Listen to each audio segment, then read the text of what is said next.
Social મીડિયામાં છેલ્લા લાંબા સમયથી એક ગીત છે તે ટ્રેન્ડિંગ થયું છે। ઢાંકણા રંગાઈ ગયા રે અરે સાહેબ આવે છે, ખાડા બધા બુરાઈ ગયા રે અરે સાહેબ આવે છે।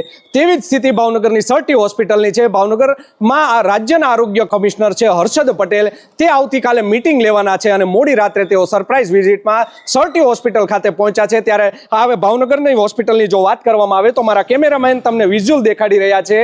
આ જે છે સ્ટ્રેચર રંગાઈ ગયા રે કમિશનર હર્ષદ પટેલ સાહેબ આવી રહ્યા છે, ઢાંકણા રંગાઈ ગયા રે હર્ષદ કમિશનર સાહેબ આવી રહ્યા છે।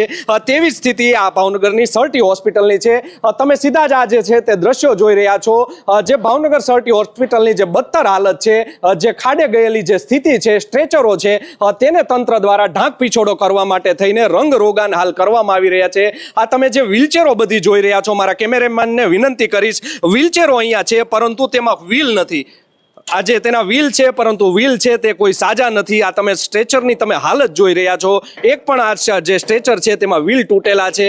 આ જે કર્મચારીઓ છે તે આને કલર કરી રહ્યા છે। આપણે સીધી જે તેની સાથે પણ વાત કરશું।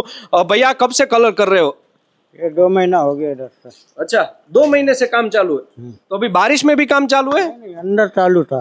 अच्छा, अंदर, तो अभी क्यों बाहर ले लिया? ये बाहर देर कोल पेंट मारना था। अच्छा हाँ, अंदर था। अच्छा, તો કારીગરો છે તેઓ પણ હવે ખૂબ હોશિયાર થઈ ગયા છે। વરસાદ વરસી રહ્યો છે, મારા કેમેરામેનને વિનંતી કરીશ, વરસતા વરસાદે તેઓ કહી રહ્યા છે અમે 2 મહિનાથી કલર કરી રહ્યા છીએ પરંતુ કામ પૂરું નથી થયું, ઓઇલ પેન્ટ કરવો છે માટે અમે બહાર કામ કરી રહ્યા છે। બીજું જો વાત કરવામાં આવે તો હું મારા કેમેરામેન તમને દ્રશ્યો બતાવશે, સરટી હોસ્પિટલના આ દ્રશ્યો છે તે બતાવશું। સરટી હોસ્પિટલની આજે બદતર હાલત છે, દરેક જગ્યાએ ખાડા ખોદી નાખવામાં આવ્યા છે। જો દર્દીઓ અહીંયા કોઈ આવી જાય તો દર્દી છે તે વધારે પરેશાન થઈ જાય તેવી આજે છે સમગ્ર વાત છે।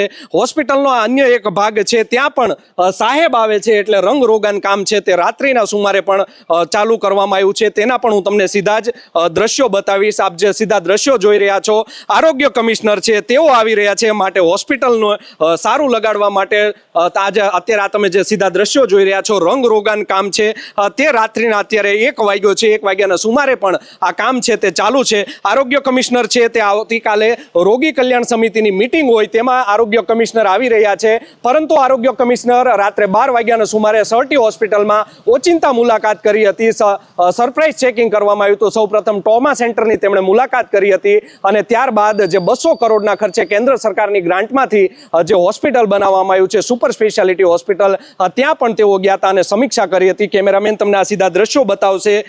જે આરોગ્ય કમિશનર આવ્યા છે તેને લઈને હોસ્પિટલનો જે અણધડ વહીવટ છે તેને છુપાવવા માટે થઈને રાત્રિના સુમારે આજે રંગ રોગાન કામ છે તે કરવામાં આવી રહ્યું છે। સ્ટ્રેચરો છે દર્દીના તેઓ પણ લાંબા સમયથી છે ટાયર વગરના છે, કાટ ખાઈ ગયેલી હાલતમાં છે, તેના પણ અમે તમને દ્રશ્યો બતાવ્યા। તેને પણ રંગ રોગાન કામ કરવાનું ચાલુ છે। ટ્રોમા સેન્ટરની જો વાત કરવામાં આવે તો ટ્રોમા સેન્ટરમાં પણ હાલ કલર કામ છે તે રાત્રિના 12 વાગ્યાના સુમારે ચાલુ રાખવામાં આવ્યું છે। જો આ જ રીતે જો આ હોસ્પિટલની મરામત કરવામાં આવતી હોય તો આરોગ્ય કમિશનર છે તે દર મહિને ભાવનગર આવે તેવું પણ જે લોકો છે દર્દીઓ કહી રહ્યા છે। આ હોસ્પિટલ છે તે સૌથી મોટી સૌરાષ્ટ્રની બીજા નંબરની ભાવનગરની સરકારી હોસ્પિટલ છે। મહારાજા કૃષ્ણકુમાર સિંહજી આ ભાવનગરના દર્દીઓ માટે છે તે હોસ્પિટલ બનાવવામાં આવી હતી અને 3 જિલ્લાના દર્દીઓ એટલે કે ભાવનગર, અમરેલી, તેમજ ગીર સોમનાથના લોકો છે તેઓ પણ 200 કિલોમીટર દૂરથી અહીંયા સારવાર લેવા માટે આવતા હોય છે, પરંતુ છેલ્લા લાંબા સમયથી હોસ્પિટલનો જે વહીવટ છે તે ખાડે ગયો છે અને દર્દીઓ છે તે હેરાન પરેશાન થઈ રહ્યા છે। આવતીકાલે જે મીટિંગ યોજાવા જઈ રહી છે આરોગ્ય કમિશનરની, તેમાં આરોગ્ય કમિશનર હવે ભાવનગર માટે કેટલું સારું કરી શકે છે।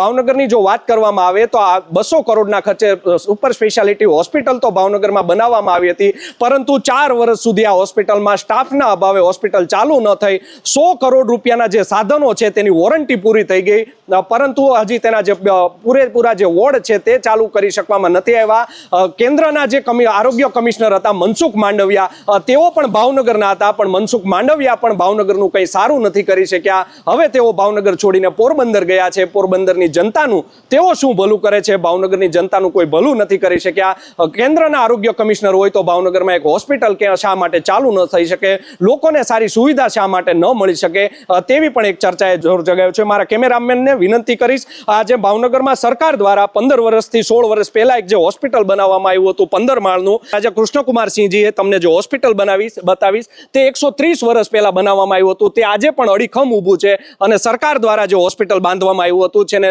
છેલ્લા 2 વર્ષથી કંડમ હાલતમાં થઈ ગયું છે, પડપડું થઈ રહ્યું છે, જર્જરિત છે. હજારો જે દર્દીઓ છે તે અહીંયા સરટી હોસ્પિટલમાં આવતા હોય છે. તેના માથે જીવ જે છે તેનો જીવ છે તે જોખમમાં છે, પરંતુ હોસ્પિટલના જે સત્તાધીશો છે તે જે આ તમે જે સીધા કેમેરામેન મારા દ્રશ્ય દેખાડી રહ્યા છે તે હોસ્પિટલ જે છે તે ખાલી કરી દેવામાં આવ્યું છે, જેને લઈને અનેક જે ખાટલાઓ છે તે મળતા નથી. પેશન્ટો જ્યારે આવતા હોય છે ત્યારે તેમને પણ અસુવિધા ભોગવવી પડતી હોય છે. અનેક ફરિયાદો છે તે અહીંયા હોય છે.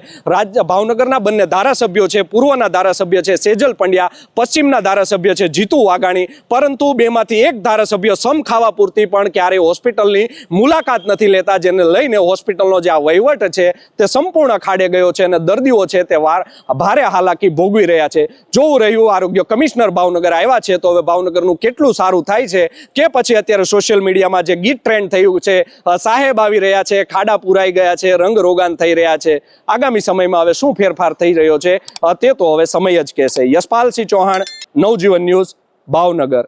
વૈષ્ણવજન તો તેને કહીએ જે પીડ પરા